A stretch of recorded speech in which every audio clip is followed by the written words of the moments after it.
Hey guys, and welcome back to another episode of Help I'm a Camera Nerd. I'm your host, Anderson West. And today we've got a special guest, the composer, Michael Tedstone. I've worked with Michael for 13 years. I first worked with him back on my graduate film in 2010, a film called First Day, and he's been composing most of my short films and films since. But I'm making a bodge of this intro.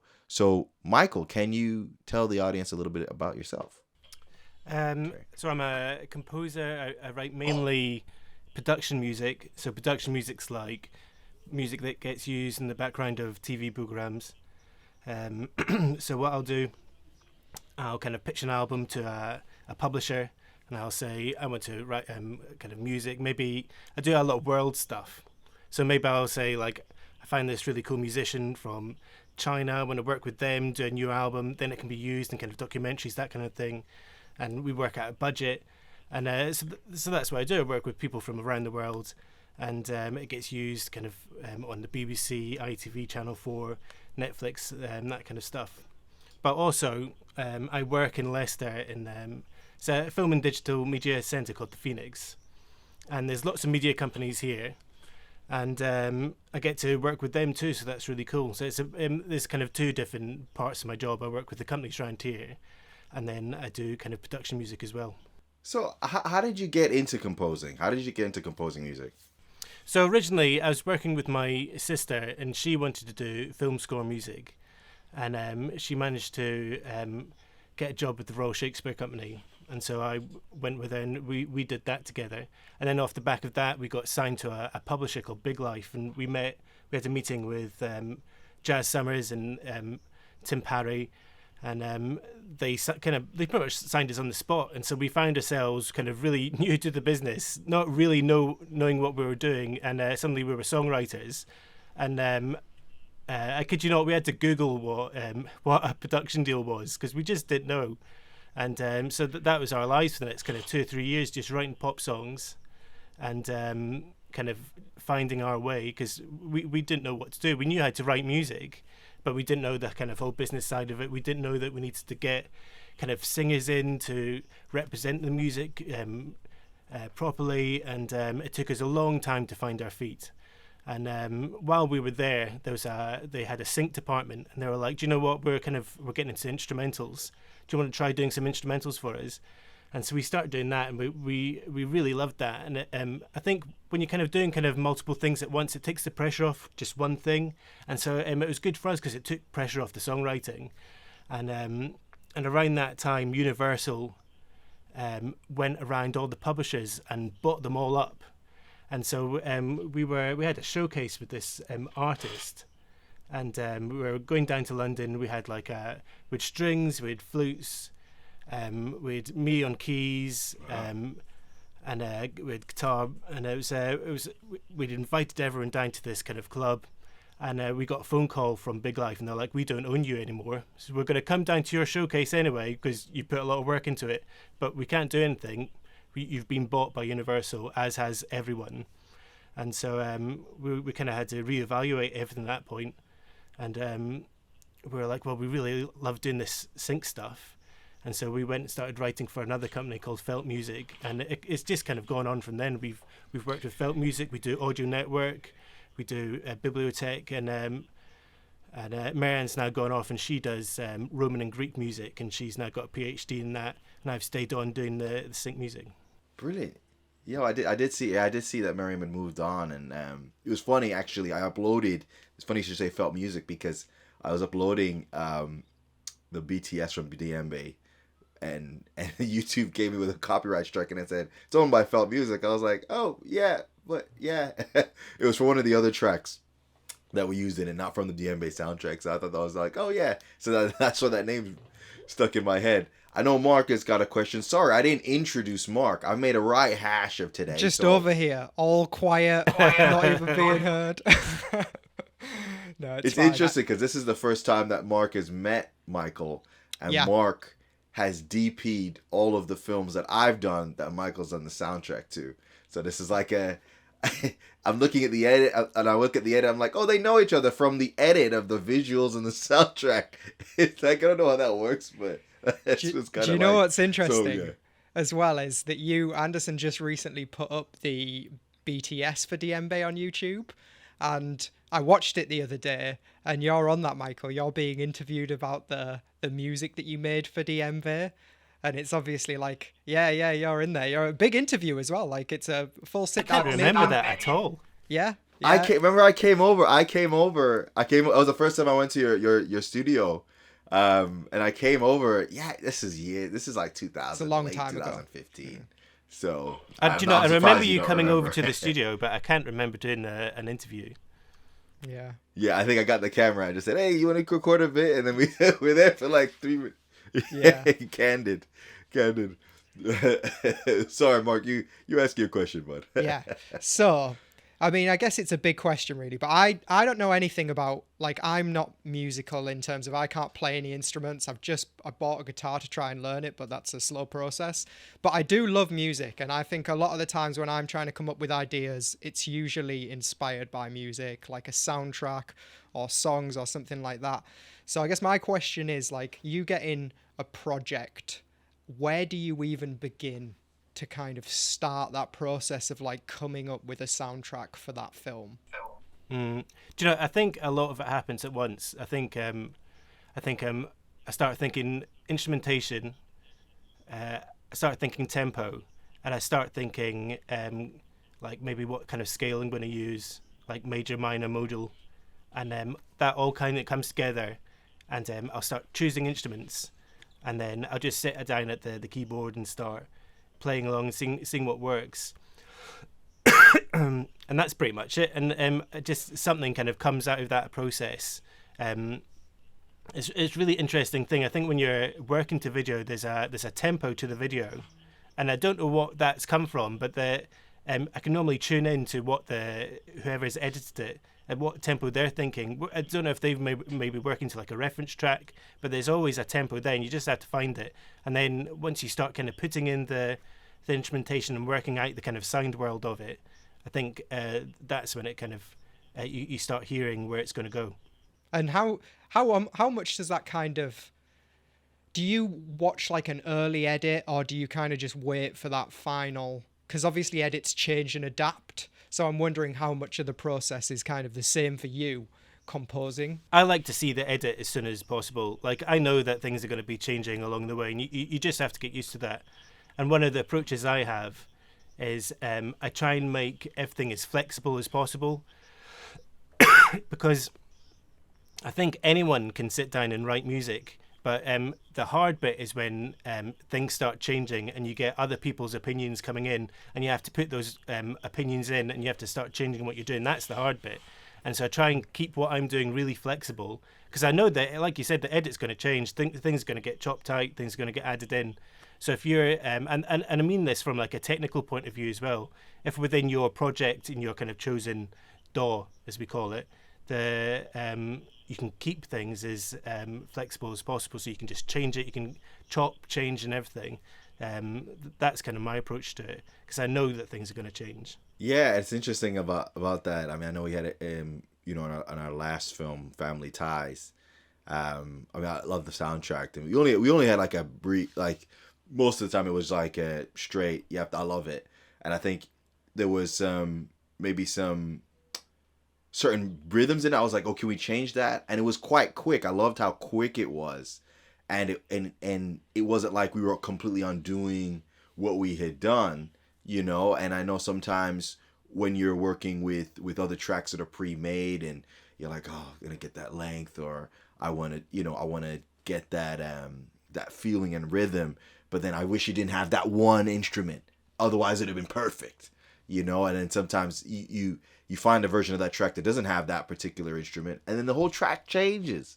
And so that's what I've always found really interesting about working with a composer. But going on that, what's the process? Like different. I mean, how does it make doing the process of working a filmmaker versus libraries, versus making music for libraries?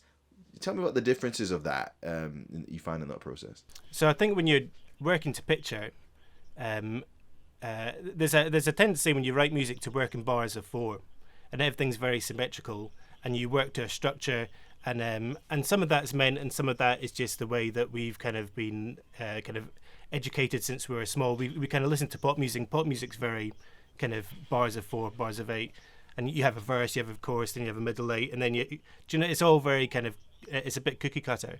But as soon as you work to visuals, you can't do that, because the cut will happen in a funny place. So you're always kind of it becomes far less symmetrical when you're working to picture.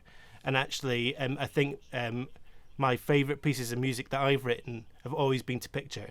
And so when I'm writing to production music now, a lot of the time I will have a picture up there, and then at the end I'll kind of remove it and see how it's sounding. And that's my approach, really. Because in production music, it's a lot more general, isn't it? It's going to be used in multiple productions along the way, and so you have to kind of keep that in mind. Whereas it's a very specific thing when you're writing to video. So my question is, we talk about tech quite a lot. So I know obviously instruments, aren't changing dramatically over time. But how was like the programs you use, the technology of like inbuilt instruments? Because I know like maybe 10, 15 years ago, you could definitely tell an instrument that wasn't a real instrument. But how much is that changing now in the technology and the programs that you use? Oh, it's changed massively. Like, I was thinking about this last night, and so Anderson and I worked on, and you in fact, worked on Djembe, no, not Djembe, First Day. And I think the brief for that was something like the Goonies soundtrack. And so I went back and had to listen to the Goonies soundtrack, and I was really lucky in that it's really staccato, so it's really short notes all the way through, and that has always been far easier to do with technology than longer notes, because with the short note, the sampler just has got far less work to do. You've just got kind of like a stab of music. There's no transition at all. And what computers have always struggled with in samplers is the kind of transition between notes, because it's so variable what can happen. And these days, that's the difference. You can make melodies using kind of far more kind of melodic legato lines, and it sounds completely realistic. And that's the big difference. So I can do a melody line now that sounds which is really hard to distinguish from like a fake from like a real orchestra, using kind of like a virtual instrument.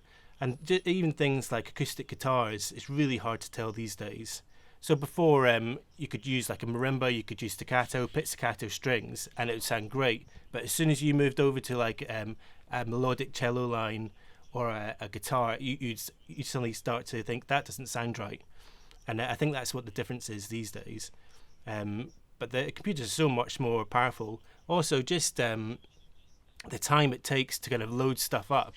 It was such like a creativity kill, like having to sit there for 30 seconds while it loads up a piano or something. And these days, because you've got SSD drives and NVMe drives, just like it loads up in 2 seconds, and you can just, there's no waiting time, and that's a huge difference. It sounds like a bit like us when we were either rendering or we're like loading up a project with loads of layers and like say Final Cut, versus now with like something like Adobe Premiere or DaVinci. It's just like loads up, there's no lag, except when you're doing subtitles, but that's another story for another day. And I love that. I love that's what I love about technology. It's not about it taking away, it's about making it easier for the artist. Because again, if you're like, a lot of the film production process in post in the past was you're waiting most of the time for the things you want to use to load up, and if you make any changes, it's going to take ages to redo that because of the technology. But now you can kind of go and think, should I just tweak that? I think I will, and you'll tweak it because you can, and it's not going to unravel the whole thing. What you've got these days as well is you're not just stuck with a sound. If I load up a guitar, I'll have like multiple mics, and so I can choose the exact guitar sound I want, whether it's mono, stereo, where it sounds kind of really close mic'd, really distant mic'd, and you could never do that before, and that makes a real difference. So for your new film that you've just been working on, Family Ties, I wanted a really kind of close ensemble sound. I didn't want like an orchestral sound. So I could kind of change the mic positions and achieve that. Whereas kind of 10 years ago, there's no way I could have done that. Wow. Yeah. Thinking about, I wouldn't even think of that. No. I wouldn't even think of that. You're just thinking of, oh, you just want like, okay, I want it to sound like a mini orchestra's done it or whatever. Like you want as close to the movies as possible. I think that was like first day as well, like at uni. I was just like, the thing that blew me away is like, it sounds like a proper movie, and like, you're not even thinking about like the distance of mics and stuff of digitally, right? That's incredible. I It's never kind even of like, thought of that. it's almost like what happened to us with like DSLRs, and you could get like depth of field and stuff, and it's like, oh, it's looking more like the movies now, and you kind of don't think about how those other technologies are also changing and being updated and allowing other departments to kind of also get closer to those things on a easier, I guess. So it's like you don't necessarily need the budget for a full orchestra or for like to record to get multiple mics to position them in different positions to record an instrument and stuff. So it's like what we talk about a lot, Anderson, about, it's not, in some cases AI allow people to work a bit quicker, and it's not necessarily going to replace people as much as it'll allow you to make a bit more stuff. I guess it'll increase the content almost. So it's like, I guess it's allowing you to do more with a smaller budget, which means the budget could go further to creating more work. Yeah, rather than just the budget's getting smaller. I think that's the other interesting thing. And speaking about budget, what's your opinion on the rise of these licensing platforms, these cheaper licensing platforms, almost this all-you-can-eat buffet of royalty-free music? So the Artlist. I think there's another one called Audio that I've just started to hear about. What have you found? How have these affected you, or have they affected you, or do you put your music on them? How have they affected you as a composer from before, say, when it was working with Universal, as opposed to now? I try and stay away with them mostly. Some of them, the contracts are a little bit dubious, so they create a situation where you can't receive royalties, and you need to receive royalties as a composer, otherwise we're not going to exist in kind of 10 years.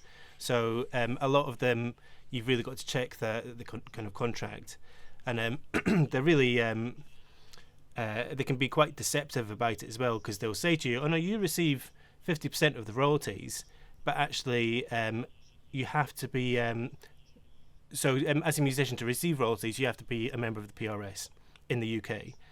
For all of these companies, they say you can't be a member of the PRS, and that's because they know that kind of royalty you're not going to, they don't want you to collect that, and so they're only going to give you 50% of the kind of sync royalties, which is like an upfront fee, and so they're quite deceptive about it. So a lot of the time I stay away from them. Wow, I didn't even realize that. And you're thinking, because as a producer you're thinking, oh, well, it's cheaper, right? On a project where I would have not used music 5 or 10 years ago, or done really, really simple music, you're not using like really interesting tracks. But I didn't realize that the artists weren't being compensated. You kind of just think, okay, maybe they're getting less, but because it's being used more and more people are getting on the service, great. But I didn't realize in the back end is punishing the actual creators and artists. I didn't realize that. I don't want to mention names, and I don't know which one of those companies do allow you to be with the PRS and which don't. So, like, I'm sure some of them they're just like a normal publisher, but some of them definitely you can't join them unless you're not a member of the PRS, and that's just not a good situation to be in for composers. I'm going to mention a name just because I feel I don't know if this one is part of it, and I'm not asking that as a question, but if I feel like obviously Artlist is a big one that you kind of have to talk about, because it feels like that was one of the first that kind of had this you can use it anywhere attitude. And I know I've worked on some student films where obviously they just don't have any budget, so Artlist is a good option for something that you just don't have any money on. And I know using tracks on that you'll then hear that track in a proper advert that would have a ginormous budget. And like, I heard it on a trailer for a PlayStation game, a track that we'd used and stuff. And it feels like there's no limit really to what you can use those tracks for. So it feels like those bigger budget things are obviously, I guess, using composers a little bit less, which maybe they could implement some kind of system where if it was going on TV, like you would have usually, where the royalties have to be paid, or where more money kind of has to be, because we all know that adverts have huge budgets, and like, it's kind of what's going on in America at the minute, isn't it, where that if that money isn't filtering down to the people and it's just kind of going more towards the top end, it's not particularly a good thing. I think, Artlist has its place for those lower down industries that don't necessarily have a huger budget, but I just question from someone who makes like films, why on earth, if you had the budget, wouldn't you just work? You're always going to get better music when it's composed for your project, whatever that project is. It's always going to be better. All the experiences I've had on the few times that I've worked with composers and on films that have had in composers, it's 10 times better every time. It's better because it's made for that project. It's not just lifted from something else. So it's interesting, I think, that you're seeing big adverts for, I think it's time thing, because even when I get sent a brief for an advert, it's not like I've got 2 weeks to do it. It's like, can you get this done by tomorrow? And so I think that's what it is. It's like we can either engage kind of 4 composers to write us some music, and hopefully we'll like one of them, or we can just go to a production music library, pick one out, and use that one, and we know it's available. And so I think that's what it is a lot of the time. It's just everyone's got no time to do it, and so I think that's what it is. Faster, more.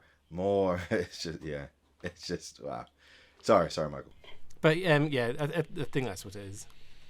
But you're right. It does always sound better when it's a composed picture, because you pluck out the nuances. You pluck out kind of the even like kind of body movements of characters, and you're not going to get that with production music, because it's too generic. It's been written to kind of sit back in the background and not engage with the visuals. Or you're making the edit work to that music. Yeah, that's right. Mm-hmm. And that's always the worst thing, because you'll see a point where it really gets dramatic, or the edit works, but because this particular track that you're using maybe has the tone in a different place, or you try and move the track, or maybe you're using Adobe Remix, which is another big thing I guess we'll talk about shortly.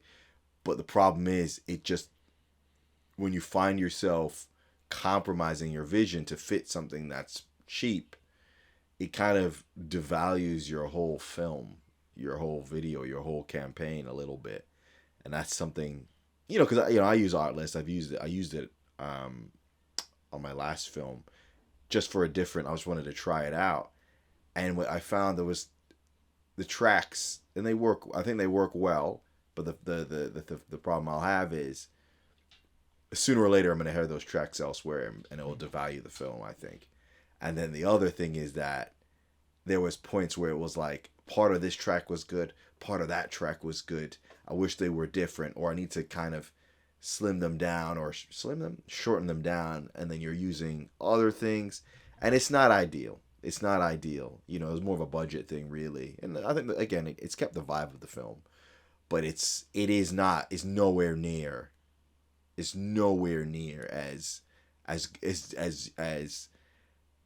good for your film or your movie, like what we did on Family Ties, where I send you a locked-ish edit and you go away and you come up with something based on, I think like this, and I think I like this, what can you do? And you'll just magic. It's like, it's incredible. I still don't know how you work that fast to just come up with from nothing, but like, it's way better. So yeah, I know the music for Family Ties is far better.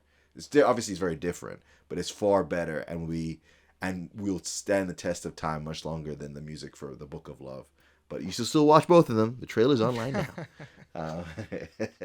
I caught something from your last podcast, and I thought it was really interesting. You kind of said that you thought it was better to produce more stuff, and at kind of 70% you're happy with, than to kind of wait 5 years and produce something kind of every 5 years that you're 100% happy with. And I think that's really interesting to me, because I definitely feel that with music as well. And it's quite a brave thing to say as well, because I think it's something that people can jump on and say, oh no, you should be absolutely happy with whatever you do. You should put your heart and soul into it. And I think, but there's something to be said for saying, I'm done with this now. It's finished. There's things about this that I'm not happy with. And because I do it all the time, and I think it's because it gives you something tangible to look at and say, I'm not happy with this particular thing, I'm going to work on this thing. If you don't finish a piece of music because you're not happy with it, then you can never look back on that and correct that issue. Do you know what I mean? I think as a composer, I feel like I'm in it for the long term, I'm in it for the long run, and I want to be able to look back at what I've done and correct it along the way. So I'm always improving every 6 months. Like I talked about being signed to Big Life and just being completely out of my depth, and Tim Parry was like, I remember he said to us, you're not doing that well at the moment, but one thing I will say about you guys is every 6 months you're improving. And I've tried to do that for the last kind of 10, 15 years. It's always kind of improve every 6 months. I think that's kind of related to what you guys were talking about in the last podcast, that kind of 70% thing. It's all right to draw a line under something and say, I'm not entirely happy with this, but it is done now. Yeah, I think, for me, it's just something people can critique, and you can critique, and, or I shouldn't say you can critique, because you always know what people are gonna. No, actually, no, you don't. You don't always know what the audience is gonna say, because they might think it's great and they might think it's fine, but you deep down know you could do a little better. But if you kept on working it, it would just not exist for people to critique, And like, I know for me, that was a big, saying that comment came from a real place of experience, because Diembe, I was really happy with Diembe. Like, it's still my best film. That's 8 years ago now, which is a bit embarrassing. But it's still my best film because I put everything into it. I left it all on the screen, as it were. But the problem I had was, I put so much into it, and when it wasn't as received as well as I'd liked it to be, because of length, it was a 25-minute film. In hindsight, should have maybe made it a feature, whatever. But because it really took a lot out of me, and I lost a little bit of confidence, and I didn't have as much time or budget to make another film. I was kind of afraid, if I'm honest, to make another film for a year or two. And because it was like, oh man, that was everything, and it still didn't do as well as I'd like. Yikes! What do you do? And I think, and that's where I kind of made the decision. It's better because when I kept thinking, oh, how am I gonna make the next Diembe film of the same quality? And next thing you know, 2 years pass, 3 years pass, 4 years pass. And I always say there's a gap. There's a film in 2018 I should have made, that I should have called Michael, Mark, I've got this a script, it's ready to go. I always say it's missing a film in that period. But you live and you learn. So this is why I kind of changed my mindset to go, great, I know it's not perfect. I know the Book of Love isn't perfect. I know Family Ties isn't perfect, although the soundtrack is. I still know there's things that it's like, look, it's out there. I know I can be better, and you're gonna criticize, but I'd rather you have something to look at, to see. What I mean, because I know I have a favorite composer that I'd like to ask you to be inspired by. Thomas Newman.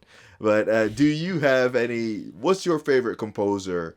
And someone that you take a lot of influence from. I don't think I have a favorite one, but just all the big ones. Do you know what I mean? Like the John Williams, the Thomas Newman.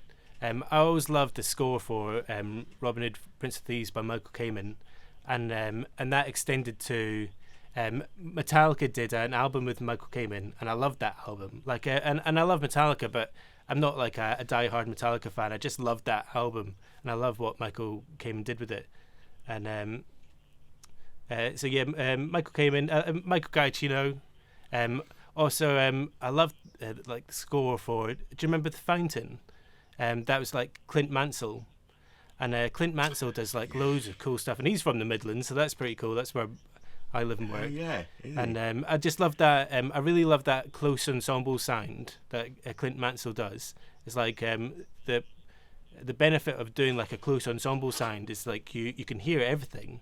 You can hear like the strings of the cello. You can hear just like it's such fine detail. When you start getting bigger orchestras, it sounds massive and it's really exciting. But the detail goes, and so I think that's. And it's the same with Thomas Newman. He's kind of a small ensemble guy a lot of the time. You get like American Beauty. You can like there's so many.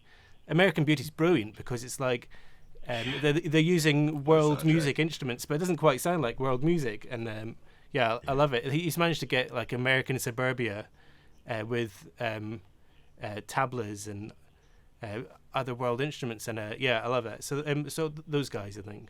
Brilliant, man. Brilliant, yeah. American Beauty, amazing soundtrack. It is. And Road to a Perdition. Really good soundtrack. And Finding Nemo. Yeah. A lot of the time, what I'm doing, because I'm working to briefs, I'll get individual tracks through. So I'm not kind of always looking at the artist. I'm listening to the actual track. So like my Spotify is all over the place, and it's even more all over the place now because I've got kids. And so, like, you put them to bed in the evening and you've got, like, Tangled soundtrack on. So they've completely ruined my Spotify. So, there's that. But, so a lot of the time I've got kind of really diverse taste because I think I've always been sent these tracks and I'm like, oh, that track sounds great. But I've maybe not listened to, like, a whole album of their music. There's a whole problem with Spotify, like with royalties and all that kind of stuff. But that is for discovery. Like Spotify is brilliant. Like the kind of algorithm that just churns out tracks that you might like. I love all that. But yeah, obviously there's a whole musicians being paid thing, which is a problem. Seems to be a problem in just about every industry at the minute, doesn't it? People not getting the money that they deserve. Yeah, that's right. Hyper capitalists. Yeah. Ugh. It's a problem where we've got so used to not paying for music because, like, what is Spotify? £10 a month. Like, there's no matter what royalty system they've got set up, they're not going to be able to pay musicians enough when we're only paying £10 a month for a Spotify subscription. And like, you get all these stats online where you look and you see Spotify pays out this much to a musician, but it's even more complicated than that. Because, for example, I just released an album of kind of Indian-inspired music. Worked with an Indian flautist, and so that's up on Spotify, and that's predominantly being listened to in India, and that's so that means my royalty is much lower than if it's being listened to in the UK because that's the way it works. So it's a really complicated system. How does that work out? I mean, if they pay the same amount a month. So my next question is, what advice would you give with everything that you've experienced? What advice would you give to someone who was looking to get into composing? I think the first thing is to literally just keep churning out music, because I've met quite a few people along the way that really want to be composers and musicians, and sometimes they're really, really good, but they don't write the music. And they'll show me something that they've done 6 months ago, and I'll be like, that is really stunning. What have you done in the last week? And they're like, oh, I've not really done anything in the last kind of month or so. I was like, you can't do that. You've got to be churning out stuff all the time, putting it on every platform you can, whether it's SoundCloud, Bandcamp, whatever, and just churning it out, because you'll be learning from all that stuff. And it's like you're dropping seeds all the time. You need to as a composer, things come back to me that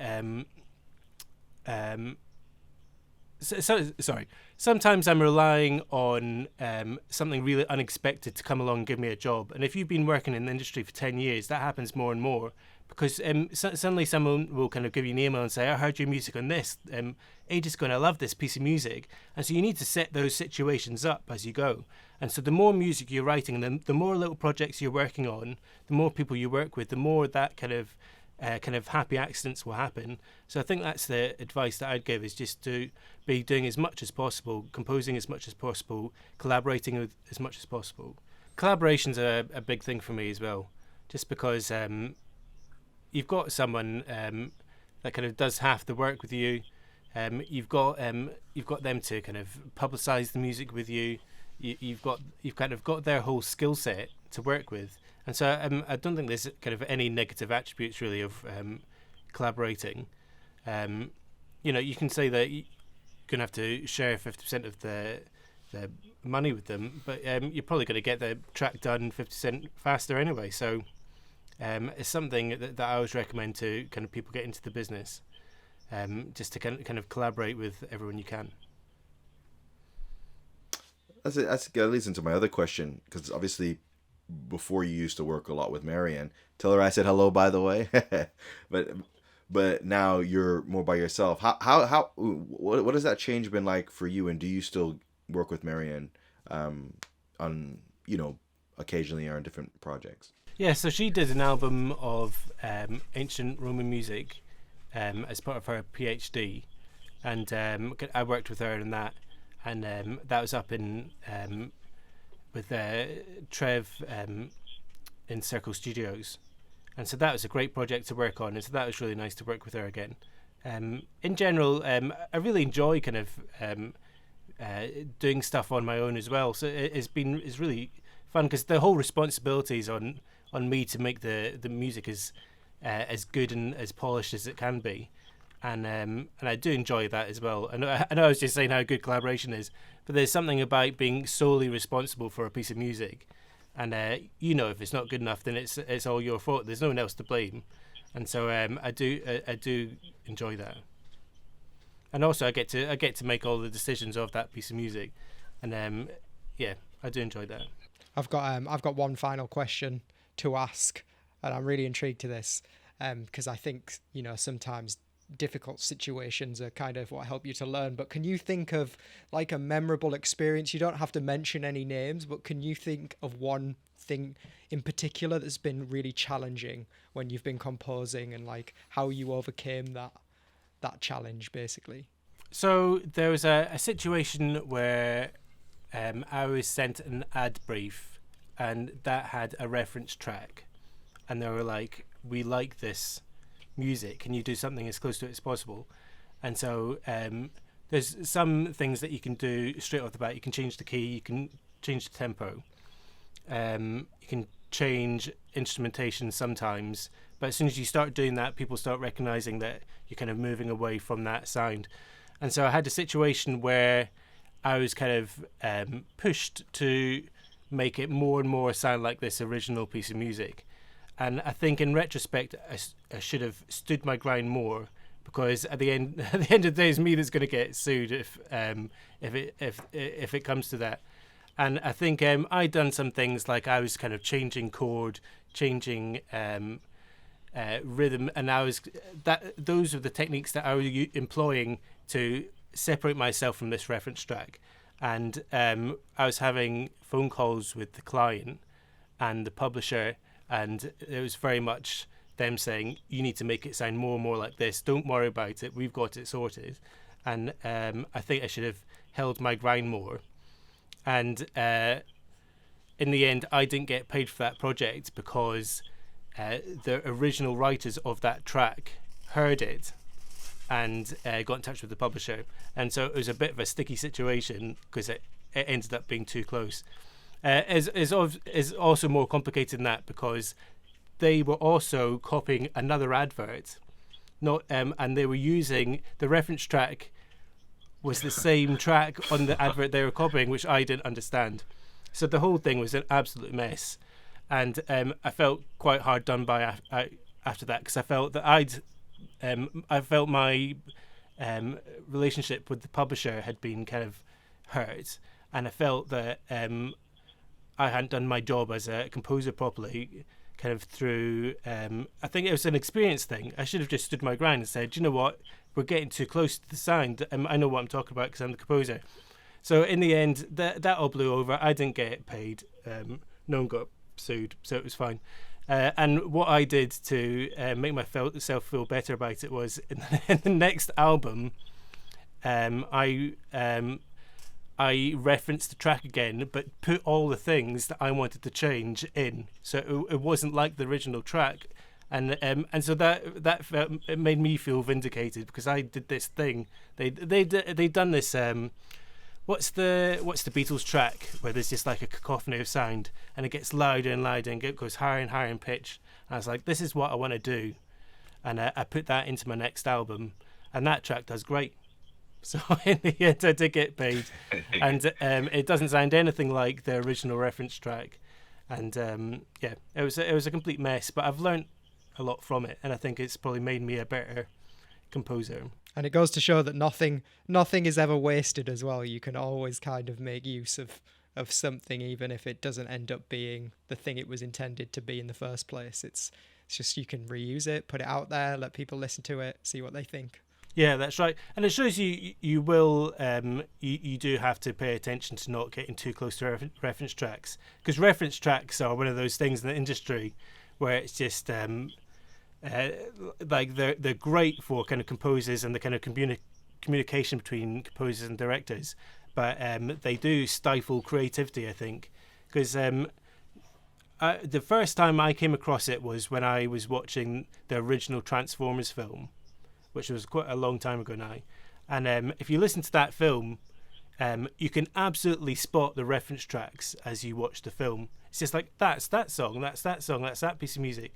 And there's a Twitter feed. I don't think it. I think they stopped posting to it. There's a Twitter feed where they post comparisons of the kind of reference tracks and what the composer did in like major films, and it's ridiculous. Like how close composers are kind of pushed to get to these original tracks, and some of them end up in court cases. Like there's. The examples they gave are like, I think one of them was Transformers, one of them was like 300. So it's I'll send you the Twitter feed because it's amazing. I think it's a tricky one because I don't. You definitely need them, and like you definitely need them, but you're like, I like this. For me, it's like, I like this, but I want you to do what you think, but I just like the feeling and mood of it. And, obviously Thomas Newman is one I love for my more family friendly films. And it's like, I'll just search him. I'll just search him and put that on. But again, it's just a reference because what you've made sounds nothing like it, but it evokes the same feeling. Which is what I want. That's what I want. Like whenever I'm giving, for instance, Mark, I'll give him a mood board of what I want visually for a film. I know it's not going to be the exact same, but I want it to evoke the feeling that mood board or that mood reel has. As a director, I just want that mood. I want the emotion of whatever I've had in my head on screen. How that happens, and also, you want it to be original. You don't want to make something that's derivative or a copy. You're like, I just want that emotion, that feeling. What you gonna do, Mark? Light it how you want. Like, Michael, just make it sound how you feel it should sound. And because again, we're making something that doesn't exist, so you have to have a reference, but you also have to be. You can't be so married to the reference unless you can afford to pay for it. You can't be married to it. You've got to be. So I don't know. I think a big part of being a director is you gotta learn what to let go. You gotta learn when to let go, and you gotta learn to trust your experts on doing what they do best. because I always find when you're trying to force people, whether it's an editor and you're like, edit it this way, or a sound designer, do it this way, it never sounds as good as, okay, this is what I think. This is my brief.